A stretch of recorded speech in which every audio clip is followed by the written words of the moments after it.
రేణుదర్శ గారు, మీరు సినిమా ఇండస్ట్రీలో లేకపోయినా మీరు ఒక వ్యక్తి ఉన్నారని అందరికీ తెలుసండి. మీరు ఇప్పుడు ప్రత్యేకంగా ఇలాంటి అలిగేషన్స్ చేసి ఉన్నామని ప్రూవ్ చేసుకోకర్లేదన్నమాట. ఇప్పుడు ఎయిర్పోర్ట్కి వెళ్ళాం అనుకోండి, ఎయిర్పోర్ట్ టికెట్ 10,000 ఉంటుంది.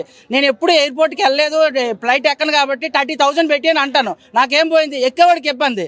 నిజంగా ఆమె కుక్కలకి హెల్ప్ చేసేటట్టయితే ఆ ఖర్చే వాళ్ళ దగ్గరికి వెళ్ళి వాళ్ళకి ట్రీట్మెంట్ చేయమనండి. అంతేగాని ఇట్లా ఆ కుక్కల మీద ప్రేమ ఆమెకే ఉన్నట్లు మిగతా వాళ్ళకి లేనట్టు కాదు. సరే, నేను నా శాలరీ బట్టి నేను రోజుకు 10 పార్లే బిస్కెట్లో లేదా ఏవో బిస్కెట్ ప్యాకెట్లు వేస్తాను. మీరు మీ రేంజ్కి తగ్గట్టు ఒక 100 బిస్కెట్ ప్యాకెట్లు వేస్తారా? లేదంటే ఆంధ్రప్రదేశ్లో తెలంగాణ సర్కార్ని ఆర్జించి లేదంటే ఒక సమ్ ఏరియా తీసుకొని అక్కడ 100 కుక్కలు నేను పెంచి పోషిస్తాను. మీరు ఒక 1000 కుక్కలు పెంచి పోషించగలరా?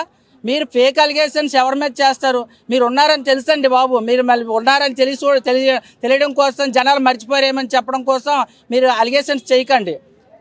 కుక్కల కన్నా మనుషుల ప్రాణాలు మీకు చాలా వీక్ అయిపోయినట్టు ఉన్నాయి.